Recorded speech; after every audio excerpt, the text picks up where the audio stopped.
राजस्थान के सभी पेंशनधारियों को मेरा नमस्कार। MS news Hindi YouTube channel पर आपका एक बार फिर से स्वागत है। विधवा, विकलांग, बुजुर्ग जो भी कैंडिडेट हैं उनके लिए बहुत ही बड़ी खुशखबरी आ चुकी है। राजस्थान पेंशन योजना 2025 बुजुर्गों, दिव्यांग, विधवा पेंशनधारी जो भी कैंडिडेट हैं उनकी होने वाली है बल्ले बल्ले।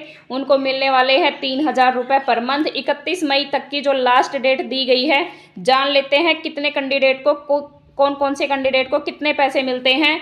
बुजुर्ग, दिव्यांग और किसानों को 2 महीने से नहीं मिली पेंशन। कभी विभाग तो कभी बैंक के चक्कर लगा रहे हैं लोग। 2 महीने से जिनकी पेंशन रुकी हुई है उनके बारे में भी आज हम वीडियो के माध्यम से जान लेते हैं। राजस्थान में पेंशन पर सरकार की बड़ी घोषणा जारी कर दी गई है। जाने अब हर महीने कितने पैसे मिलेंगे। राजस्थान में बुजुर्गों और विधवाओं, महिलाओं की पेंशन बढ़ाई गई है। राजस्थान में जो बुजुर्ग इंसान है और विधवा महिलाएं हैं उनकी पेंशन बढ़ाई गई है।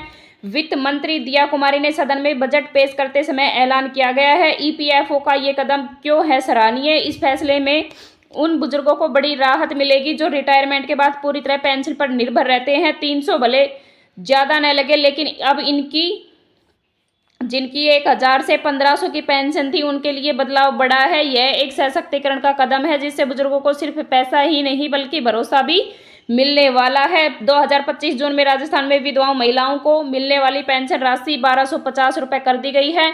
यह राशि राज्य सरकार द्वारा अल्प आय वर्ग के बुजुर्गों, व्यक्तियों, एकल नारियों, विधवाओं, लघु सीमांत कृषकों को, जो बिल्कुल कम कमाने वाले लोग हैं, जिनकी आय बिल्कुल कम है, उनको मिलेगी। अजमेर की न्यूज के बारे में जान लेते हैं। कलेक्टर स्थिति सामाजिक न्याय अधिकारिता विभाग के बाहर कई लोग पेंशन की आस में खड़े हैं।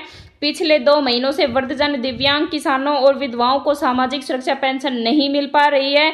इसके चलते लाभार्थियों के सामने आर्थिक संकट खड़ा हो गया है। हाथों में बैंक की डायरी और दस्तावेज लिए वे बुजुर्ग यह आस लगा रहे हैं कि जल्दी ही पेंशन मिलने वाली है और उनके घर में राशन की व्यवस्था हो पाएगी। बुजुर्ग बताते हैं कि रुकी हुई पेंशन की जानकारी लेने बैंक में जाते हैं तो बैंक अधिकारी हैं उन्हें बेरंग ही लौटा देते हैं। उनकी कोई सुनवाई बिल्कुल नहीं करते। पेंशन समय पर पाने के लिए क्या करें। अपने डॉक्यूमेंट्स सही और अपडेट रखें। आवेदन की तारीख से पहले सबमिट करें। सभी जानकारी भरने में कोई गलती बिल्कुल ना करें। ईपीएफओ पोर्टल पर समय समय आवेदन की स्थिति चेक करते रहे। कुछ जरूरी सवाल और उनके जवाब हैं जो बता देते हैं। क्या सभी को 3,000 पेंशन मिलने वाली है? नहीं, केवल पात्र पेंशन भोगियों को ही मिलेगी। क्या ये प्रक्रिया फ्री है? हाँ, पूरी तरह से बिल्कुल निःशुल्क है। इस प्रक्रिया के बारे में कोई पैसा नहीं लगेगा। क्या यह पेंशन टैक्सेबल है? कुछ मामलों में है, कुछ मामलों में नहीं है। क्या पेंशन राशि भविष्य में और बढ़ सकती है? सरकार के फैसले पर बिल्कुल निर्भर करता है। बढ़ भी सकती है, नहीं भी बढ़ सकती। इसके मुताबिक वृद्धा पेंशन योजना को फैमिली आईडी के साथ जोड़ा जाएगा। इसके बाद पात्र बुजुर्गों के खाते में अपने आप ही पैसा आना शुरू हो जाएगा। अब जो पेंशनधारी है उनके जो परिवार के सदस्य हैं उनको भी जोड़ा जाएगा। अगर आपके आसपास भी कोई ऐसा जरूरतमंद है तो इस योजना का लाभ उन्हें मिल सकता है। 1 अप्रैल 2025 से वृद्धा पेंशन के सत्यापन की प्रक्रिया शुरू हो चुकी थी, जो 31 मई तक लास्ट डेट है। अपनी प्रक्रिया को जारी रखें या अपने डॉक्यूमेंट्स बिल्कुल फ्री करवाएं। राजस्थान में बुधवार को राज्य बजट पेश होने के बाद से आमजन के बीच में कई सवाल चर्चा में हैं। इन्हें पेंशन से जुड़े वृद्धा पेंशन कब तक आएगी? राजस्थान में वृद्धावस्था पेंशन कितनी राशि है? 2025 में बुढ़ापा पेंशन कितनी मिलेगी? राजस्थान में वृद्धा पेंशन के लिए कौन कौन पात्र हैं, जान लेते हैं। राजस्थान विधानसभा में वित्त मंत्री दिया कुमारी ने बजट पेश करते हुए कहा था कि पेंशन को लेकर नई घोषणा की है। वहीं इसी घोषणा को लेकर नेता प्रतिपक्ष टीकाराम जूली ने आलोचना की थी।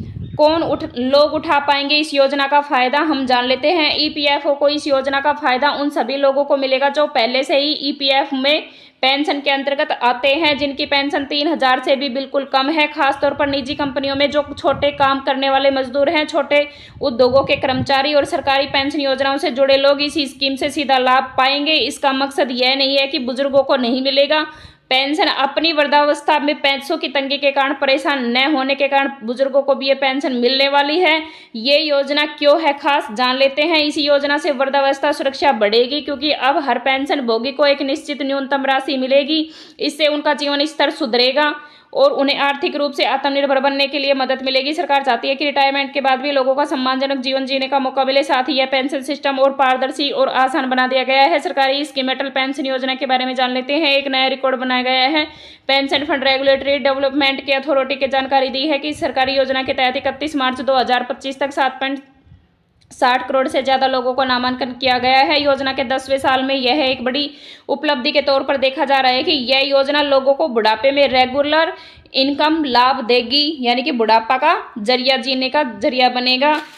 इस वीडियो में हमने जाना है कि जो भी पेंशनधारी हैं उनको बहुत ही लाभ मिलने वाला है, और पेंशनधारी है जो शहरीकरण हो या ग्रामीण हो, सब लोगों को सेम ही लाभ मिलेगा। और जो भी डॉक्यूमेंट्स है वो 31 मार्च से पहले ही अपने डॉक्यूमेंट्स रेडी करवा के रखे, क्योंकि अब जो 1250 पेंशन थी वो 3000 होने वाली है, तो अपने डॉक्यूमेंट्स रेडी करवा के रखे।